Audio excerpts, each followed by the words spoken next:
حالات جیسے بھی ہوں، مشکلات گھیر لیں، تنگ دستیاں ہمیں ہر طرف سے گھیر لیں، صلاحیتیں سلب ہونا شروع ہو جائیں، وقت ہمارا اس میں برکت ختم ہو جائے، ہر وقت بے چینی بے سکونی ہو، اگر ہمیں محسوس ہو کہ ہمارے حالات کبھی نہیں سدھر سکتے، تو پھر ہم یہ سوچیں گے کہ وہ اللہ رب العالمین جو عزیر علیہ السلام کو 100 سال کے بعد بھی دوبارہ زندگی دے سکتا ہے، وہ ہمارے حالات کو بہتر کر سکتا ہے۔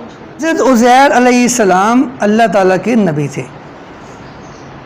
ایک بار وہ اپنی بستی میں آئے، کہیں قید میں تھے، قید سے جب آزاد ہوئے ہو کے جب وہ اپنی بستی میں واپس آئے،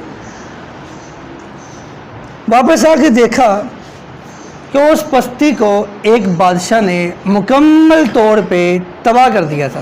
تو عزیر علیہ السلام نے دیکھا مکانوں کی چھتیں گری پڑی ہیں، لوگ مرے پڑے ہیں، درخت تباہ ہو چکے ہیں، فصلیں برباد ہو گئی ہیں، تو اللہ تعالیٰ کیسے اس کو دوبارہ زندہ کرے گا؟ اپنا گدھا لے کے، اپنا کچھ کھانا لے کے ایک جگہ پہ انہوں نے پڑاؤ کیا، بیٹھے، اور بیٹھنے کے بعد ایسے ہی خیال آیا کہ اللہ اس بستی کو دوبارہ زندہ کیسے کر سکتا ہے؟ حالانکہ اللہ تو سب کچھ ہی کر سکتا ہے نا، کر سکتا ہے نا، لیکن دل میں خیال تو آ سکتا ہے کہ یہ کیسے ہوگا کہ اللہ تعالیٰ یہ ساری بستی تباہ ہو چکی ہے، یہ دوبارہ زندہ کیسے ہوگی؟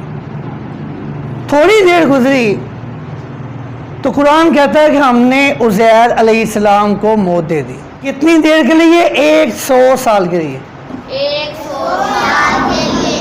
کتنی دیر کے لیے؟ 100 سال کے لیے۔ کس کو موت دی؟ کس نے موت دی؟ حضرت عزیر علیہ السلام کو اللہ تعالیٰ نے کتنے عرصے کے لیے موت دی؟ 100 سال کے لیے ان کو اللہ نے موت دے دی۔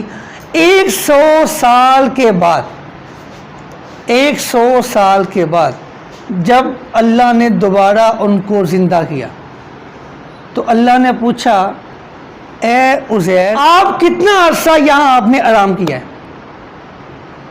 آپ بتائیں کتنا عرصہ؟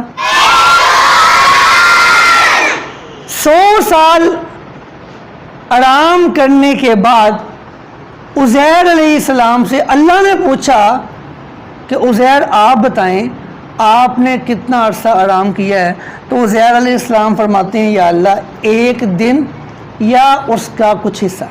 اللہ نے کہا عزیر آپ 100 سال یہاں آرام کیا ہے۔ کتنے سال؟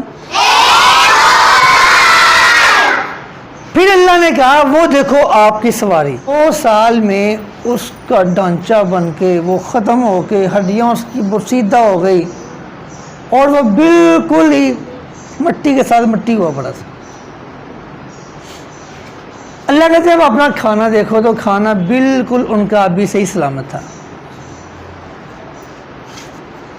پھر انہوں نے کہا کہ ہاں اب مجھے یقین ہو گیا ہے کہ اللہ اس چیز پہ قادر ہے کہ وہ مردوں کو زندہ،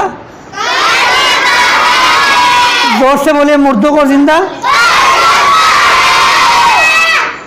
تو میرے بات یہ ہے، حالات جیسے بھی ہوں، مشکلات گھیر لیں، تنگ دستیاں ہمیں ہر طرف سے گھیر لیں، صلاحیتیں سلب ہونا شروع ہو جائیں، وقت ہمارا اس میں برکت ختم ہو جائے، ہر وقت بے چینی بے سکونی ہو، اگر ہمیں محسوس ہو کہ ہمارے حالات کبھی نہیں سدھر سکتے، تو پھر ہم یہ سوچیں گے کہ وہ اللہ رب العالمین جو عزیر علیہ السلام کو 100 سال کے بعد بھی دوبارہ زندگی دے سکتا ہے، وہ ہمارے حالات کو بہتر کر سکتا ہے۔ دوبارہ بولیں، جو اللہ 100 سال تک بھی سیدنا عزیر علیہ السلام کو، جو اللہ تعالیٰ 100 سال بعد دوبارہ زندگی دے سکتا ہے، وہ ہمارے حالات کو بہتر کرنے پر بھی قادر ہے۔ ہمارے حالات بہتر کرنے پر بھی زور سے بولیں۔ دوسری بات یہ ذہن میں رکھیں کہ اس سے یہ بھی ثابت ہوا کہ ایک بار جب ہم مر جائیں گے اللہ ہمیں دوبارہ پھر زندہ کرے گا اور ہم سے ہماری زندگی کا حساب مانگے گا۔ پھر اس کے لیے تیاری کیجیے. زندگی کے لیے، اپنی آخرت کے لیے تھوڑی بہت تیاری ہمیں ضرور کرنی چاہیے.